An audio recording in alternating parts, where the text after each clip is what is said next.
Youth Congress ತುಂಬಾ ಅನ್ಯಾಯ ಆಗಿದೆ. ಎಲ್ಲ ಮಕ್ಕಳಿಗೂ ನೀಟ್ ಪರೀಕ್ಷೆಯಲ್ಲಿ 25 ಲಕ್ಷ ಪರೀಕ್ಷೆ ತಗೊಂಡಿದ್ದಾರೆ. ಅದರಲ್ಲಿ 4-5 ಜನ ಮಕ್ಕಳು ಆತ್ಮಹತ್ಯೆ ಮಾಡ್ಕೊಂಡಿದ್ದಾರೆ. ಬಡವ್ರ ಮಕ್ಕಳೆಲ್ಲ, ಓದಿರೋ ಮಕ್ಕಳೆಲ್ಲ ಏನಾಗಬೇಕು?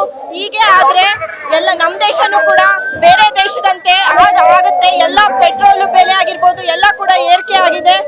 ಇದರಿಂದ ತುಂಬಾ ಎಲ್ಲ ಮಧ್ಯಮ ವರ್ಗದ ಬಡವರಿಗೆ ಎಲ್ಲರಿಗೂ ತೊಂದರೆ ಆಗ್ತಾ ಇದೆ. ಇದನ್ನ ತುಂಬಾ ಖಂಡಿಸ್ತೀವಿ ನಾವು. ನೀವೇ ನೋಡಿರ್ಬೋದಲ್ವಾ, ತುಂಬಾ ದೊಡ್ಡ ಪ್ರಮಾಣದಲ್ಲಿ ಹೋರಾಟ ಮಾಡ್ತಾ ಇದೀವಿ.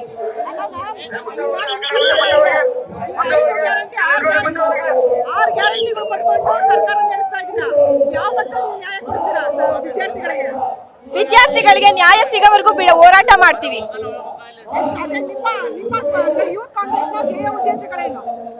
ನ್ಯಾಯ ಸಿಗೋವರೆಗೂ ಹೋರಾಟ ಮಾಡ್ತೀವಿ.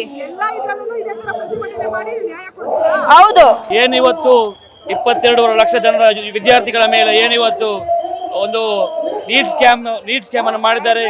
ಆ ವಿದ್ಯಾರ್ಥಿಯ ಪರವಾದ ಇವತ್ತು ನಾವು ಬೀದಿಗೆ ಇಳಿದ್ದೇವೆ. ಮುಂದಿನ ದಿವಸಗಳಲ್ಲಿ ಎಷ್ಟುವರೆಗೆ ಕೇಂದ್ರದ ಎಜುಕೇಶನ್ ಮಿನಿಸ್ಟರ್ ಆದ ಧರ್ಮೇಂದ್ರ ಪ್ರಧಾನ್ ಅವರು ರಾಜೀನಾಮೆ ಕೊಡ್ತಾರೆ ಅಷ್ಟರವರೆಗೆ ನಿರಂತರವಾಗಿ ಯುವ ಕಾಂಗ್ರೆಸ್ ರಾಷ್ಟ್ರ ಮಟ್ಟದಲ್ಲಿ ನಾವು ಹೋರಾಟವನ್ನು ಮಾಡಲಿಕ್ಕೆ ಇಷ್ಟಪಟ್ಟಿದ್ದೇವೆ.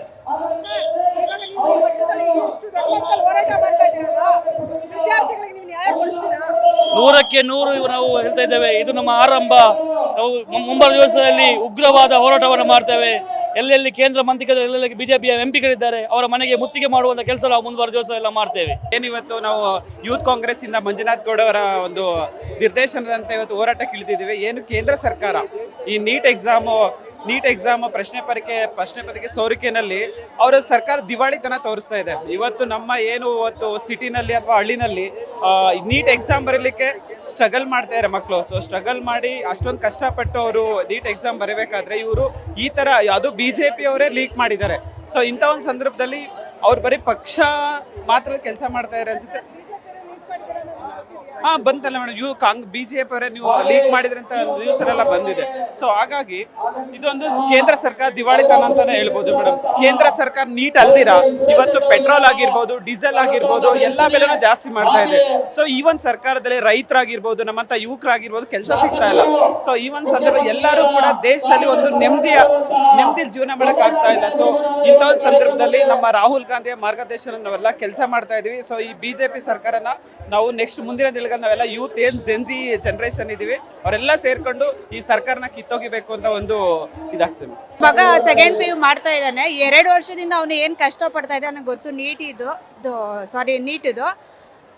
ಬೆಳಿಗ್ಗೆ 6 ಗಂಟೆಯಲ್ಲಿ ಎದ್ದರೆ ಅವನು 8:30 ಕಾಲೇಜ್ ಸ್ಟಾರ್ಟ್ ಆಗುತ್ತೆ. 6 ಗಂಟೆದು ಓದ್ತಾನೆ ಇರ್ತಾನೆ. ಅವ್ನಿಗೆ ಆಟ ಆಡೋದಕ್ಕೂ ಫ್ರೀ ಬಿಡಮ್ ಇಲ್ಲ ಈಗ. ಮತ್ತೆ ಕಾಲೇಜ್ಗೆ ಹೋದ್ರೆ ಫುಲ್ಲು ಕ್ಲಾಸಸ್ ತಗೋತಾ ಇರ್ತಾರೆ. ಸಂಜೆ 8 ಗಂಟೆ ಆಗುತ್ತೆ ಮನೆಗೆ ಬರೋದಕ್ಕೆ. ಆಗ್ಲೂ ಆಟ ಆಡ್ಕೊಳ್ಳೋದಕ್ಕೆ ಒಂದು ಸ್ಪೇಸ್ ಅನ್ನೋ ಸಿಗ್ತಾ ಇಲ್ಲ ಮಗುಗೆ. ಈಗ ಈ ನೀಟ್ ಸ್ಕ್ಯಾಮ್ ಮಾಡ್ತಾ ಇದ್ದಾರೆ. ನಮ್ಮ ಸರ್ಕಾರಕ್ಕೆ ತುಂಬ ಅನ್ಯಾಯ ಮಾಡ್ತಾ ಇದ್ದಾರೆ. ಮಕ್ಕಳ ಭವಿಷ್ಯದ ಜೊತೆ ಚೆಲ್ಲಾಟ ಆಡ್ತಾ ಇದ್ದಾರೆ. ಅದಕ್ಕೋಸ್ಕರ ನಾವು ಈ ನೀಟ್ ಎಕ್ಸಾಮ್ ಚಳುವಳಿ ಇದರಲ್ಲಿ ನಾವು ಪ್ರೊಟೆಸ್ಟ್ಗೋಸ್ಕರ ಬಂದಿದ್ದೀವಿ. ನಾವು ನಮ್ಮ ಮಕ್ಕಳಿಗೆ ನ್ಯಾಯ ಕೊಡಿಸ್ಬೇಕು ಅಂತ ಅಂದ್ಬಿಟ್ಟು ಸರ್ಕಾರದ ಪರವಾಗಿ ನಾವು ಮೋದಿ ಸರ್ಕಾರಕ್ಕೆ ಇದು ಮನವಿ ಮಾಡ್ಕೋತಾ ಇದ್ದೀವಿ ಮ್ಯಾಮ್. ಇಲ್ಲ ಮ್ಯಾಮ್, ನಾವು ಸದ್ಯಕ್ಕೆ ಹಾಕಿಲ್ಲ. ಕಾಲೇಜಲ್ಲೇ ಕೋಚಿಂಗ್ ಕ್ಲಾಸ್ ಮಾಡ್ತಾ ಇದ್ದಾರೆ. ಬೆಳಗ್ಗೆಯಿಂದ ಸಂಜೆ 8:30ವರೆಗೂ ಕಾಲೇಜಲ್ಲೇ ಬರ್ತಾನೆ. ಅದೇ ಸ್ಪೇಸ್ ಅನ್ನೋ ಸಿಗ್ತಾ ಇಲ್ಲ. ಅಷ್ಟು ಕಷ್ಟಪಡ್ತಾ ಇದ್ರು ಈ ಥರ ಎಕ್ಸಾಮ್ಗಳು ಕಷ್ಟಪಡ್ತಾ ಇದ್ರು ಮಕ್ಕಳು. ಅವ್ರಿಗೊಂದು ಪ್ರೈವೇಸಿ ಅನ್ನೋದಿಲ್ಲ. ಎಕ್ಸಾಮ್ ಬರೆದು ಕಷ್ಟಪಟ್ಟಿರ್ತಾರೆ 2 ವರ್ಷದಿಂದ. ಅವ್ರ ಭವಿಷ್ಯನೇ ಹಾಳು ಮಾಡ್ತಾ ಇದ್ದಾರೆ. ಅವ್ರನ್ನ ಡೈರೆಕ್ಟು ಬೆಳೆಯೋ ಮಕ್ಕಳನ್ನ ಸಮಾಧಿ ಮಾಡಿ ಅವ್ರ ಸಮಾಧಿ ಮೇಲೆ ಇವರು ಸಾಮ್ರಾಜ್ಯ ಕಟ್ಟಬೇಕು ಅನ್ನೋದನ್ನ ಇದು ಮಾಡ್ಕೋತಾ ಇದ್ದಾರೆ. ಅದನ್ನ ನಾವು ಖಂಡಿಸ್ಬೇಕು ಅಂತ ಅಂದ್ಬಿಟ್ಟು ಪ್ರೊಟೆಸ್ಟ್ ಅಲ್ಲಿ ಭಾಗಿಯಾಗಿದ್ದೀವಿ. ಮೇಡಮ್ 6 ಅವರ್ಸ್ ಕಂಪ್ಲೀಟ್ ಓದ್ತಾನೆ ಇರ್ತಾನೆ ಮ್ಯಾಮ್. ಮನೇಲಿ ಬಂದ್ರೆ ಅವ್ನಿಗೆ ರೆಸ್ಟ್ ಅನ್ನೋದೇ ಇಲ್ಲ. ನಿದ್ದೆ ಮಾಡೋದ್ರೆ ಬೆಳಗ್ಗೆ ಎದ್ದೋಳಷ್ಟೇ ಕಣ್ಣೆಲ್ಲ ಕೆಂಪಾಗಿರುತ್ತೆ. ಊಟ ನಿದ್ರೆ ಎಲ್ಲ ಬಿಟ್ಬಿಟ್ಟಿದ್ದಾರೆ ಮೇಡಮ್. ಎಲ್ಲ ಕಡೆ ಏನು ಗೊತ್ತಾ, ಓದಿಸ್ಬೇಕು, ನೀಟ್ ಎಕ್ಸಾಮ್ ಮಾಡಿ ಡಾಕ್ಟರ್ ಇಂಜಿನಿಯರ್ ಆಗಬೇಕು ತಂದೆ ತಾಯಿಗಳ ಆಸೆ. ಹೌದು ಮೇಡಮ್. ಮತ್ತೆ ಮಕ್ಕಳಿಗೂ ಅದೇ ಆಸೆ ಇರುತ್ತೆ ಮೇಡಮ್. ನಮ್ಮ ಹಸ್ಬೆಂಡು ಚಿಕ್ಕಬಳ್ಳಾಪುರದಲ್ಲಿ ಸಾಮಾನ್ಯ ಆಟೋ ಡ್ರೈವರು. ನಾವು ಪಾರ್ಟಿಯಲ್ಲಿ ವರ್ಕ್ ಮಾಡ್ತಾ ಇದೀವಿ. ಪಾರ್ಟಿ ಪಕ್ಕದಲ್ಲಿ ಇಟ್ಟರು ನಮ್ಮ ಮಗನ ಭವಿಷ್ಯ ನಮಗೆ ಹೆಚ್ಚಾಗುತ್ತೆ. ಒಂದು ಆಟೋ ಡ್ರೈವರ್ ಮಗ ಇವತ್ತು ಸಾಮಾನ್ಯ ಆಟೋ ಡ್ರೈವರ್ ಮಗ ಡಾಕ್ಟರ್ ಆಗಬೇಕು ಅನ್ನೋದು ಕನಸು. ಆ ಕನಸನ್ನ ನಾವು ನನಸು ಮಾಡ್ಕೊಳ್ಬೇಕಾದಕ್ಕೋಸ್ಕರ ನಾವು ಕಷ್ಟಪಟ್ಟು ನಮ್ಮ ಮಕ್ಕಳನ್ನ ಓದಿಸ್ತಾ ಇದೀವಿ. ನಾವು ಓದಿಲ್ಲ ಅಂದ್ರೆ ನಮ್ಮ ಮಕ್ಕಳಿಗೆ ಭವಿಷ್ಯ ರೂಪಿಸ್ಬೇಕು ಅಂತ ನಾವು ಕಷ್ಟಪಡ್ತಾ ಇದೀವಿ. ಅದಕ್ಕೋಸ್ಕರ ನಮ್ಮ ಮೋದಿ ಸರ್ಕಾರ ಕೇಳ್ಕೊಳ್ಳೋದಿದೆ, ನಮ್ಮ ಮಕ್ಕಳ ಜಾಗದಲ್ಲಿ ನಿಮ್ಮ ಅಕ್ಕ ತಂಗಿಯರ ಮಕ್ಕಳಾದ್ರೂ ಇದ್ದಿದ್ರು ಈ ತರ ಅನ್ಯಾಯ ಆಗಿದ್ರೆ ನೀವು ಸುಮ್ಮನೆ ಬಿಡ್ತಾ ಇದ್ರಾ? ಇಲ್ವಲ್ಲ. ಅದಕ್ಕೋಸ್ಕರ ನಾವು ನ್ಯಾಯ ಕೇಳೋದಕ್ಕೆ ನಾವು ಫ್ರೀಡಮ್ ಪಾರ್ಕ್ ಬಂದು ಪ್ರೊಟೆಸ್ಟ್ ಅಲ್ಲಿ ಭಾಗಿಯಾಗಿದ್ವಿ ಮೇಡಮ್. ನಿಮ್ಮ ಆಗ್ರಹ ಏನ್ ಮ್ಯಾಮ್? ಈಗ ಏನ್ ಮೇಡಮ್, ಮಕ್ಕಳಿಗೆ ನ್ಯಾಯ ಒದಗಿಸ್ಕೊಡ್ಬೇಕು. ನೀಟ್ ಎಕ್ಸಾಮ್ಗೆ ಈಗ 2 ತಿಂಗಳು ಅವ್ರು ಕಷ್ಟಪಟ್ಟಿದ್ದಾರೆ. 2 ವರ್ಷದ ಭವಿಷ್ಯ ಮೇಡಮ್, ಅದು 2 ತಿಂಗಳಲ್ಲ, 2 ವರ್ಷದ ಭವಿಷ್ಯ.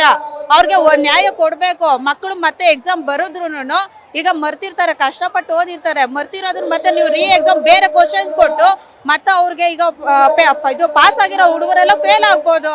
ಆಗ ಅವ್ರ ಮಕ್ಕಳು ಸೂಸೈಡ್ ಮಾಡ್ಕೊಳ್ತಾರೆ, ಮತ್ತೆ ಬೇರೆ ಒಂದು ದಾರಿ ಹಿಡಿತಾರೆ. ಮನೇಲಿ ಹೆಣ್ಮಕ್ಳು ಎಕ್ಸಾಮ್ ಬರೆದಿರ್ತಾರೆ, ಆ ಹೆಣ್ಮಕ್ಳಿಗೆ ಮದುವೆ ಮಾಡೋದಾಗ್ಲಿ ಇನ್ನೊಂದು ಮತ್ತೊಂದು ಇಲ್ಲ ಕೆಲ್ಸಕ್ಕೆ ಹೋಗಿ ಅಂತ ಕಳಿಸ್ತಾರೆ. ಎಕ್ಸಾಮ್ಗೋಸ್ಕರ ಫ್ರೀ ಕೋಚಿಂಗ್ ಸೆಂಟರ್ಗಳು ಯಾವ್ದು ಓಪನ್ ಆಗಿಲ್ಲ. ಎಲ್ಲದ್ರಲ್ಲೂ ಈ ತುಂಬಾ ದುಡ್ಡುಗಳು ತಗೊಂಡು ಇದ್ ಮಾಡ್ತಾ ಇದಾರೆ. ಆ ತರ ಕೋಚಿಂಗ್ ಸೆಂಟರ್ಗಳಿಗೆ ಸಾಲ ವಾಲ ಮಾಡಿ ಬಾಧೆ ಪಟ್ಟು ಅವರು ಒಂದೊತ್ತು ಹೊಟ್ಟೆ ಊಟಕ್ಕೆ ಬಟ್ಟೆ ಕಟ್ಕೊಂಡು ಇದ್ ಮಾಡ್ತಾ ಇರ್ತಾರೆ. ಅಂತ ಮಕ್ಕಳಿಗೆಲ್ಲ ಏನ್ ನೀವು ಕೊಡ್ತೀರಿ? ನ್ಯಾಯ ಕೊಡ್ಲೇಬೇಕು. ಕೊಡ್ಲಿಲ್ಲ ಅಂದ್ರೆ ನಾವು ಮುಂದೆ ಏನ್ ಮಾಡ್ತಾರೋ ನಮ್ಮ ಮಂಜುನಾಥ ಗೌಡ್ರ ಸರ್ ಅವ್ರ ನೇತೃತ್ವದಲ್ಲಿ ನಾವ್ ಏನ್ ಬೇಕಾದ್ರೂ ಎಲ್ಲಿ ಹೋರಾಟ ಮಾಡೋದಕ್ಕೂ ನಾವು ರೆಡಿ ಮೇಡಮ್.